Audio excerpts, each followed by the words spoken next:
Hello, my fellow Bitcoin nerds. I hope all of you are having a wonderful day. But we're not going to be talking about today. We're going to be talking about the future today. We're, in fact, going to be talking about so far in the future, it's not even in the century. We're going to be talking about the year 2140. What is the price of Bitcoin in 2140? How much energy will it take to mine the last Satoshi? It's way more than you think. And by talking about that long-term future, we can better understand the curve from today to the future. Sometimes the best way to understand what's going to happen a year from now is to think 5 years in the future. And likewise, the best way to understand how valuable is Bitcoin going to be in the next 5, 10, or 20 years is going to be by literally thinking well over a century into the future. So what is going to happen in the future when all the Bitcoin has been mined, when everyone is fighting for the last Satoshi? And so in today's video, we're going to talk about the Mempool. We're going to be talking about what's the Bitcoin supply over the next 100, 120 years or so. We're going to be talking about, the total number of Satoshis,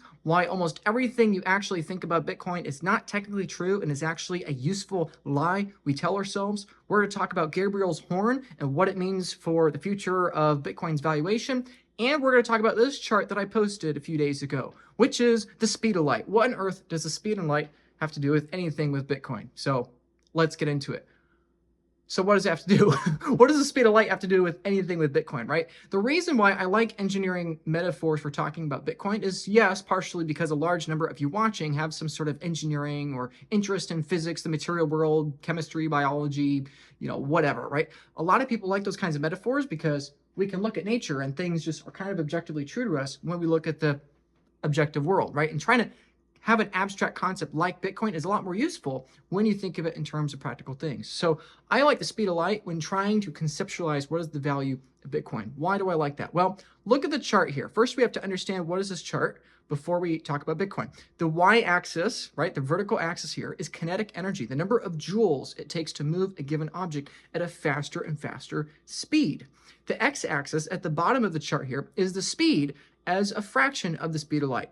Now, c is the constant speed of light. It's the constant speed of light. It's about 300 million meters a second. It's actually a little under that, right? The meter is an abstract concept, but the larger principle still stands. As you see from the blue line on a chart, it takes ever more energy in an asymptotic fashion. It takes ever more energy, ever closer approaching infinity to move something to the speed of light, right? Now, it is impossible to move something at the speed of light. This is why faster than light travel is not possible in the universe, right? Because you require no mass. In fact, there's a lot of really interesting things with relativity here, which we don't have time to get into, but with relativity, because time is highly dependent on the gravity and the speed of an object, or the mass, I should say, of an object, that means that a photon traveling at the speed of light, because it has no mass, everything is literally instantaneous for it, right? When muons come from outer space hitting our atmosphere, the reason they have such a longer life than what they are expected to do is because literally for them time flows slower because they're moving so close to the speed of light. So what on earth does this have to do with Bitcoin? What this has to do is a concept. The concept is c is the measuring stick. C is the speed of light. When we talk about how far stars away from people, when we talk about how far something is in terms of vacuum rate, when we talk about distance, we're talking in light speed, c. However, we can never reach c. We can never reach it because to reach it requires an infinite amount of energy to reduce mass to infinitely zero, to slow down time infinitely to zero. It's not possible, even with the theoretical most advanced technology. And I'm a tech maximalist, accelerationist kind of person, right? I'm really bullish in AI and robotics, right? But no matter what, no matter how much we innovate, we will never surpass the speed of light. Of course, if we find a way to travel through space faster than light travels through space, but that's a whole different conversation. The point is, C is the best measuring stick because we can never reach it. And what does this have to do with Bitcoin? The final singular Bitcoin will take more energy to create than the first 20 million Bitcoin. The entire first third of the 22nd century. What am I talking about? I'm talking about the Bitcoin issuance schedule. Okay, what you see on the screen here now is the block height, the halving for Bitcoin, the binary number of Satoshis in a network, the decimal showing of number of Satoshis, decimal in terms of Bitcoin, and the date at which it happened, right? This chart is outdated because the fourth halving has occurred. at the time of recording, right? And maybe you in the future watching this, more halvings have happened, right? But what is important to understand here is that the first halving was 50 Bitcoin, okay? 5 billion Satoshis every 10 minutes was being issued into the network. Then it halved to 2.5 billion, 1.25 billion, 625 million, 312 million is where we are right now. Sometime in roughly March of 2028, we will have again down to about 300 million Satoshis. Then 156 million, 78 million, 39 million, 19 million, 9 million, 4 million, 2 million, 1 million. And as soon as the 2040s or 2050s, a block reward is going, or the issuance, I should say, from a block reward is going to be less than 1 million Satoshis. Okay, Luke, I'm too late to Bitcoin. It's like, no, you're not. Like as early as the 2050s, there are going to be less than 1 million new Satoshis entering the network every single block, okay? That's unbelievable, okay? 1 million sats, okay, 30 years from now is equivalent to the 3 Bitcoin today. Not technically, because of course transaction fees are going to become a larger share of the block reward over the course of those 30 years, but the larger point still stands. In fact, the farther down this chart you go, you see actually that by the year 2100, we're looking at less than 600 Satoshis issued to the network per block. Then we're going to less than 100 Satoshis and less than a few Satoshis, right? In fact, if you combine the total issuance of all the Satoshis from all these last dozen halvings or so, whatever it is exactly, the last singular Bitcoin is going to take about 34-ish years, depending how fast blocks are mined, of course. But the estimate is it's over 30 years that the last Bitcoin is going to be issued into the network. Let that sink in. Look at the first block reward, right? Okay, every 10 minutes, 50 Bitcoin were hitting the network, okay? I know a lot of people that were mining back in those days and were hitting a block, every couple of weeks or so, right? It's like 50 Bitcoin was coming from a very small energy expenditure. And yet that last singular Bitcoin is going to be a portion of the total block reward of the first third of the 22nd century, from about 2010 or about 2105 to about 2040, give or take, a few months, maybe a year or two, right? That entire first third of the next century is going to be chasing that last Bitcoin. Obviously, they're also chasing the transaction fees, but as far as new currency creation, as far as new issuance to the network, that first third of the next century is going to have way more computational power, going to have way more electricity and raw resources chasing it than the entirety of the Bitcoin network so far. That's what I mean when I post this chart, right? And guess what? At a certain point, that will run out. We will mine, we will create the very last Satoshi, right? At the very bottom of the screen here, right? Somewhere around the block 6 million, 7 million or so in the year 2140, again, give or take a year or so. But that very last Satoshi from the very last block reward is going to hit. And that's going to be it. And guess what? For all future energy beyond that point in time, from every block, from every country, from every person, every generation, every iteration of new technology in the future, all of that energy is going to be chasing the block reward, which is now fully comprised of transactions, which means that that last singular Satoshi will take, metaphorically, forever to chase. The second to last Satoshi will take 10 minutes. In fact, the last 210,000 Satoshis will take 10 minutes, right? Because that's the last halving, right? But after those last 210,000 Satoshis, one Satoshi a block for 210,000 blocks, that last Satoshi, beyond the total currency issuance, is going to be chased forever with theoretically infinite energy. Now, a lot of people would say, oh, Luke, that's not true because, well, that last Satoshi doesn't exist, right? There's an upper cap to Bitcoin. Of course it doesn't exist because we're never going to hit it. Yes, that's true.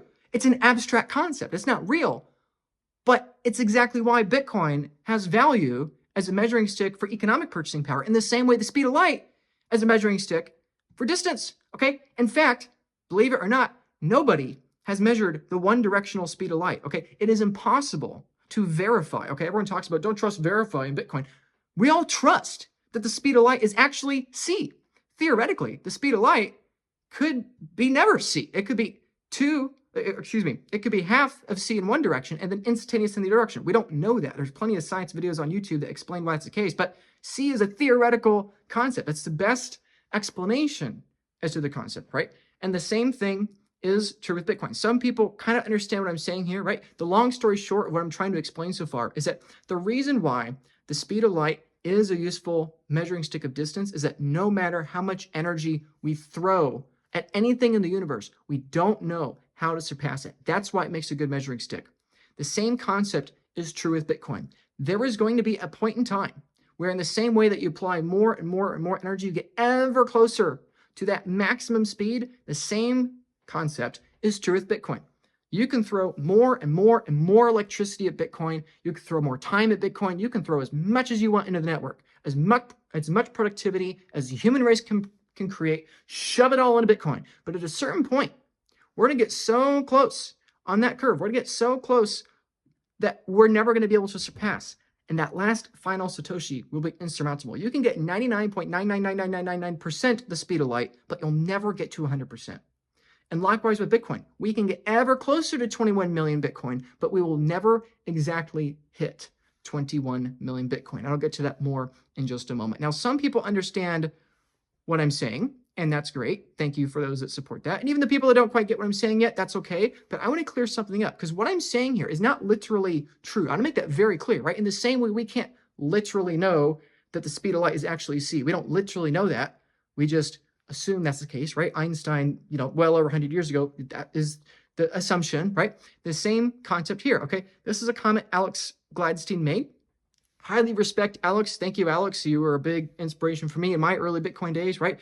But I want to clarify something here, right? Alex says, infinite, it will be mined. Okay, yes, not literally infinite. The point here I'm making is that no matter how much endless effort, no matter how much endless energy is quote unquote spent in 2140 or beyond 2140, we can never create another additional single Satoshi. The last one theoretical sat in 2140 or beyond 2140 doesn't literally exist, but it exists in all of our minds, right? And this is why I think it's important to bring in a new mathematical concept, which is that of Gabriel's horn. Gabriel's horn is a concept here, mathematical concept that has a finite surface area but an infinite volume. And so this is from Jason Lowry here. This is something that Ultra MAGA ZG Orange America Lightning Bolt Bitcoin B posted. I don't know who you are. Thanks for following. I'll follow you back. Follow me on Twitter, now known as X, if you have it. But anyway, yeah, thank you for the comment, because this was something really useful to add to the main point here, right? But the point is that the surface area of each segment, right? The surface area of each segment of Gabriel's horn expands to fill the price, right? But it's still limited, right? And the same concept, I think, is true with Bitcoin. The total number of accounting units in Bitcoin is finite, but those accounting units can expand to represent an ever greater amount of purchasing power, right? This is one of the reasons why that when people say, oh, Bitcoin's leaving the exchanges, or look at how much Bitcoin BlackRock took off the exchanges, or, oh, there's going to be a supply shock, right? It's one of the reasons why a lot of people, myself included, and especially the Bitcoin power law people, is one of the reasons why that actually doesn't make a lot of sense. There's no such thing as supply shock. There is supply shock for certain price points, but there's not total market supply shock, right? Of course, there's a supply shock for Bitcoin at $100 or $1,000, but Bitcoin is more liquid now as a network than it was 10 years ago, right? In fact, a supply shock would be catastrophic for the Bitcoin network, right? So yes to Bitcoin's draining off exchanges for supply shocks at certain prices, but absolutely not to quantifying the total value of the human race. Bitcoin is going to have way more liquidity 50 years from now than it's going to have today, assuming that Bitcoin survives. This is something Satoshi Nakamoto talked about in 2009. In 2009, he said, I believe in 20 years, Bitcoin's going to have a lot of volume or basically none. And here we are almost 20 years into that prediction, and turns out that he was right, that it's going to have a lot of volume, probably trillions of dollars worth of volume a couple years from now, right? And so I think the concept, again, metaphorically, of Gabriel's horn makes a lot of sense, right? It's this cone that basically extends out infinitely, right? Now, some people comment it doesn't work exactly like that. Okay, I get it. It's not exactly true, right? Frankly, the power law, I would kind of say the same thing. The power law makes a lot of sense. The problem, though, is that if your y-axis is US dollars, well, eventually at some point, the exponential decay of the US dollar's purchasing power is going to catch up to the power law, right? So most of these mathematical concepts and all these wonderful models, just like Michael Saylor has described, most of these models aren't literally true, right? Like, quite literally, Bitcoin is not Gabriel's horn. Quite literally, Bitcoin is not the concept of speed of light. However, these kinds of concepts, I think, help people, myself included, better conceptualize and understand and bring conviction into Bitcoin. Everything we're talking about is not true for the US dollar. Okay, the US dollar has nothing in common with this chart of the speed of light. Why? Because if you put more energy in the American political currency system, you just create more currency units, right? It's not the Gabriel's horn, right? You just create new currency units, right? There's no energy backing to it. There's no tie to it at all, right? Bitcoin is designed so that it has new currency issuance that is quote unquote time locked into the future, right? And it almost quite literally is a time lock, right? Is placed into the future for future people to have issued upon into them, right? It's not inflation, because of inflation or the issuance has been known since the very beginning, the very literal genesis of Bitcoin, right? But it's the same kind of concept. It's being time locked into the future, having every 210,000 blocks. And it takes energy to create that new Bitcoin. This is the mempool here. For those of you not aware of the mempool, this is just a nice, pretty little way to look at what Bitcoin actually looks like. If you go back to block 0, what you see here in Satoshi's first block 16 years ago, literally block 0, was that the second block, I believe, took 5 days. I might have that wrong, but the first block, here, let's verify. Let's don't trust what Luke has to say. Let's verify. Okay, January 3rd, 2009 was the first block for Bitcoin. How long did the second block take? If we click on block number 1 here, right? Because block 0 was the first block. Block 1 was the second block. The second block, yes, was 5 days later on January 8th, 2009. Okay, why did it take 5 days? Because Satoshi Nakamoto had to put energy into the network. He had to hash, he had to create, just because it was him, like it took 5 days, right? Of course, the next block didn't take nearly as long, right? The next block took about another minute afterwards. Then the third block took another, what would that be? Another 7 minutes or so. So it sped up from there. But the point is that, yes, Bitcoins are locked into the future, but you can only access that future if you spend electricity to keep hashing to discover that next block, right? Again, a lot of things I'm saying aren't technically true, but the metaphor remains the same. Here's something else that people don't actually realize is not technically true. People say all the time, oh, there's only ever going to be 21 million Bitcoin. Buy your 1 Bitcoin now because you'll own 1/21 millionth of the supply. Oh, Bitcoin's going to the moon because only 20 million. That's not true. That's never been true. Okay, it's not literally true. There will never be 21 million Bitcoin. We'll never hit 21 million. If you own 1 Bitcoin, you own more than 1/21 millionth of the network. Why is that the case? It's because if you actually do the math, you start at 50 Bitcoin, which is, 5 billion Bitcoin, and you go all the way out to the year 2140, the total number of Satoshis, the total number of Bitcoin in the network is 20,999,999.97690 Bitcoin. Okay, we're never going to hit 21 million. We're going to get ever closer, right? Just like you can never hit the speed of light, we'll get ever closer to 21 million, and people will be spending more and more and more electricity hashing to keep the blockchain moving into the future so we can keep time locking the next little bit amount of Bitcoin, right? We're going to keep doing that, and we can get ever closer, but we will never quite hit it. And that's why Bitcoin is the best measuring stick of economic value. Because with dollars, you can just keep putting energy in, you can get more. With gold, you can just put more energy in and you get more, right? Every other system, you can do that, right? Everything else in the universe that is below the speed of light, hey, if you just apply more energy at it, you can move it faster. But that's not true with the speed of light. You can't do it with the speed of light, okay? Let's see, let's go to the next metaphor here. Okay, the next metaphor explaining the metaphor is that of the solar system. Okay, here's what happens when you go to Google and you pull up the solar system, right? You get all these different images. All of these are lies. None of these are true. But sometimes these are useful lies. These are useful explanations. Like literally not a single picture on here is accurate. Every single picture is inaccurate. None of these are true. But yet we have these useful simplifications all the time. I think it makes perfect sense to say there are 21 million Bitcoin that are ever going to exist, even though there have never yet ever been 21 million Bitcoin. There's only about 20 million Bitcoin today. Not all the Bitcoins have been released to the network via issuance from mining and the block reward, right? But even in the future, there will never be 21 million Bitcoin, right? And so is it true that there's 21 million Bitcoin? No, it's totally not true. It's never been true, right? And likewise, is it true that Bitcoin is locked behind energy? Well, kind of yes, kind of no. It's more so locked by time, but that time you can only access if you push the blockchain forward in time, and you can only do that by spending energy. So it's kind of both, right? But it's like a lot of this is abstract. A lot of it's really hard to understand. And so I think, frankly, a lot of understanding Bitcoin just comes down to an intuition more than understanding the mechanics of how literally everything works, right? And that sounds really scary to people that want to be able to touch and feel the things in their life, and I totally get it, right? But guess what? Nothing else in your life, if you really get to the bottom of it, nothing else in your life actually is literally true, right? I am made up mostly of empty space, just like you, right? Like the empty space between our atoms and our body is like the vast majority of the volume we make up, right? Like same thing with the speed of light, right? We can't directly measure it, right? And so this is something I think a lot of people miss when they're trying to understand anything in life, including Bitcoin, is if you get so caught up in what is literally true, you kind of miss the forest for the trees.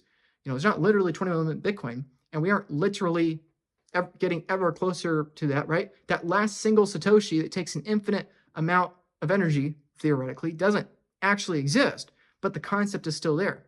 That last one Satoshi beyond this number here, right? That last one Satoshi we'll be chasing for literally a millennia with technology that you and I cannot comprehend, and yet we will still never hit that one Satoshi.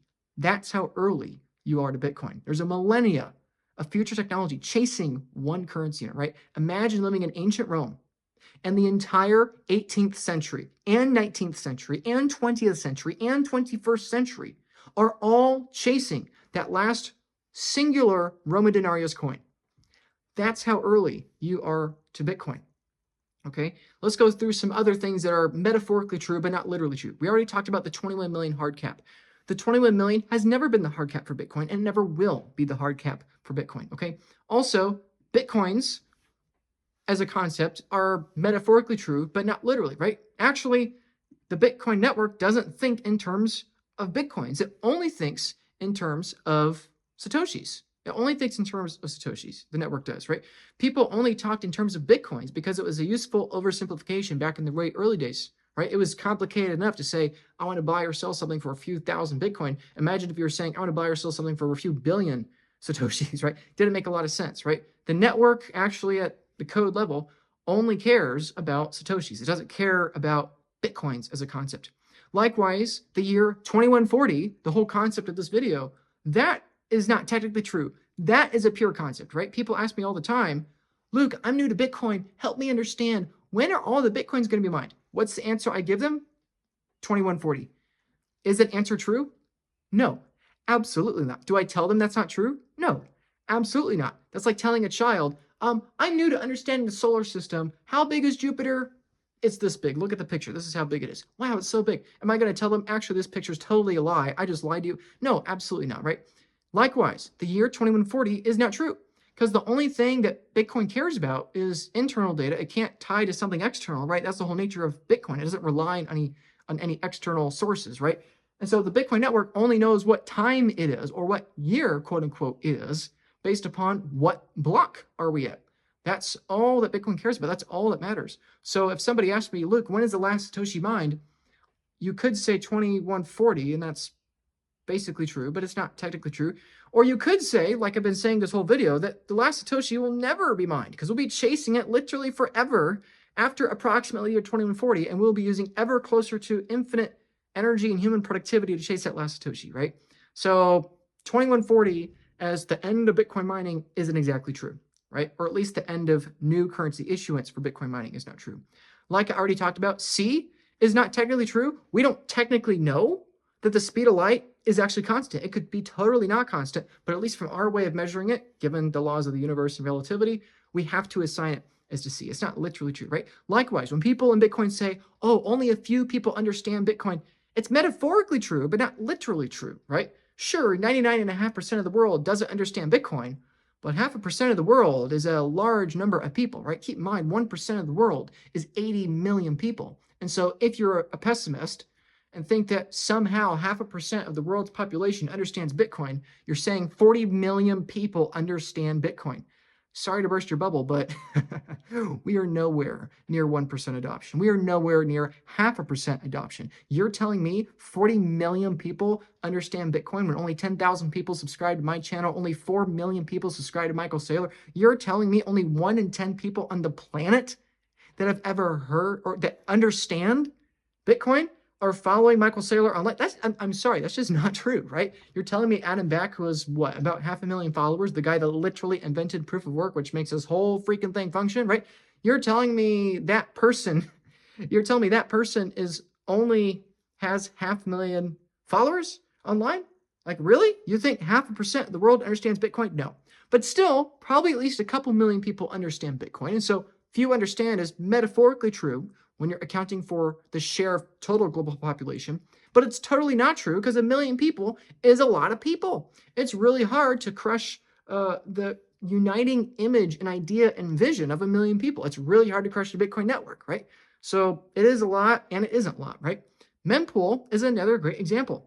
When I say to people, oh, look, this is Mempool, this is the Bitcoin network, it's not literally true, but it's metaphorically true, and the heart of it is true. And so therefore, it is useful. It's useful as a tool to help people picture that proverbial solar system and understand what they're actually looking at, right? Gabriel's horn versus Bitcoin, like I already discussed. Okay, that concept is metaphorically true, but not quite literally true when it comes to understanding Bitcoin.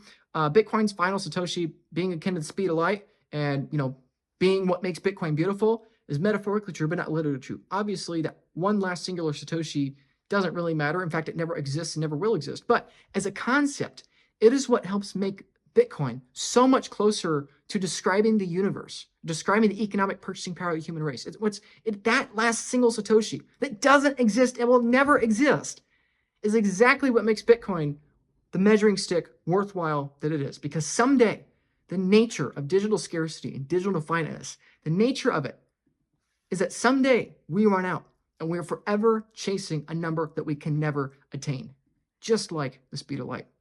And by the way, one other thing, right? If you like my videos and you say, oh, Luke, I support you, I love your videos, it is metaphorically true that you support my content, but not literally true if you don't subscribe. So please subscribe to my channel here if you like the content I'm making. I enjoy making these videos. I enjoy telling people my thoughts and all this. I'm blessed and amazed that you all listen to me. Thank you a whole bunch. And yeah, I appreciate it. So please make it literal and literally subscribe because you will literally be sent more awesome videos of mine from the YouTube algorithm, right? So as we wrap up the video here, let's talk about some of the criticisms, right? A good, reasonable criticism from this guy right here, who's a digital friend of mine online here, is that he claims that I'm conflating time with energy, and that hash rate could fall off a cliff.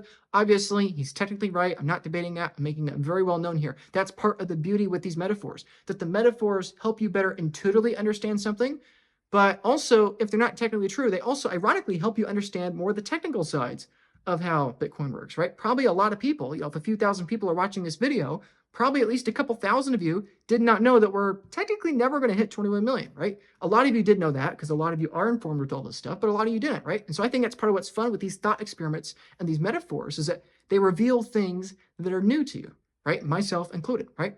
So yes, of course, if you're conflating time with energy, yeah, sure, I am, but the heart of it remains true. The metaphor of it still remains true, right? And it is true that if we reach infinite difficulty, that the chain literally halts, bro. Like, you're not wrong, of course, obviously, right? If we literally hit infinite difficulty, then the chain halts. But with the larger concept of new Satoshis being issued for every single block created in the time chain, in the blockchain, well, of course, that concept still stands, right? So I still stand by that. Obviously, for those that don't know, if the difficulty adjustment went to theoretical infinity, well, then, of course, nobody could hash. If nobody can hash, nobody can mine new blocks. If nobody can mine, aka discover new blocks, well, then no new Bitcoins are created, no new transactions can occur, and the whole thing falls apart, right? So obviously, literally, if if the difficulty adjustment goes to infinity, obviously Bitcoin falls apart, right? But that's probably why ever closer to infinity is a better distinction I probably should have said in the original post, right? But the same concept metaphorically still applies. Physics breaks down if you hit the literal speed of light. If you literally hit it, you have broken physics. You've somehow acquired an infinite amount of energy to convert something with mass into something with no mass, something as a photon that can move the speed of light, right? It can't happen, right? So sure, we will never hit infinity, right? If we go to hash rate for Bitcoin, this is, I think, something else really important people understand. If you haven't yet seen this yet, this is really important. Okay, this is the hash rate for Bitcoin for all time. Is this literally how much electricity has been spent into Bitcoin? No, but It's a useful oversimplification. It's a useful metaphor, right? What you see here is that it has basically gone parabolic. It has basically gone exponential since the very beginning, right?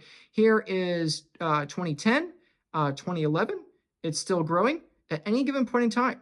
No matter when Bitcoin was $1 or $10, $100, $1,000, now or $100,000, at every point in time, this chart just grows and grows and grows, and it does not stop. It has not stopped, and it's going to keep not stopping, I don't think, for literally centuries to come. And so the point is that will humans ever spend an infinite amount of energy chasing Bitcoin? No, of course not. You can spend an ever greater amount of energy, ever closer to infinity, trying to get that last singular amount of Bitcoin and never hit it. Here's one other valid criticism of the post I made, right? And again, I'm not shaming these criticisms, right? I think they missed the point, though. What I'm trying to get at is that for a lot of you watching, myself included, I think sometimes the best way to think about Bitcoin is use these kind of metaphors that aren't technically true, but better help us understand the ways the technicals actually happen and understand that nuance, while at the same time helping us get a bigger picture. Just like the metaphor with the solar system. They help you get the bigger picture and intuitively understand it, but also them being technically wrong helps magnify the ways at which you can be technically right. So here's a post that criticizes that this is wrong, right? Technically wrong. Bitcoin is not mined through energy, but becomes available over time. Energy consumption has nothing to do with the supply. If that were the case, Bitcoin would be just as much of an altcoin as gold, unlimited, right? And again, he's correct, but the chain only moves forward if a non-zero amount of hash and energy occurs. So I still like my metaphor. And as one final note, wrapping up the video, this guy here, the guy on the earth, says, everyone understands. It's been here for 15 years, you moron. Knock it off with the BS. And to that I say, you're wrong. Metaphorically you're wrong, and literally you're wrong. We are so early to Bitcoin. Here I said in my post that 99.5% of the world does not understand. The heart of what I said there is true, but it's still literally wrong, because 0.5% of the world is 40 million people, and there are not 40 million people that are using Bitcoin. We are so early. We don't even register. We don't even register. You are so crazy early to Bitcoin. How early? Well, in 2140, you will still be not too late to Bitcoin, because the last millennia, the next millennia of energy spent is going to be chasing a singular Satoshi. More energy is going to be left chasing the last 210,000 Satoshis as probably the previous 100 million Satoshis, right? More energy is going to get poured into the last Bitcoin than the first 20 million Bitcoin combined, right? And theoretically, metaphorically, more energy is going to be chasing the last Satoshi than the sum total of economic output so far of the human race. You are not too late to Bitcoin. In fact, if anything, you're too early. Thank you for your time. I hope you appreciated this video.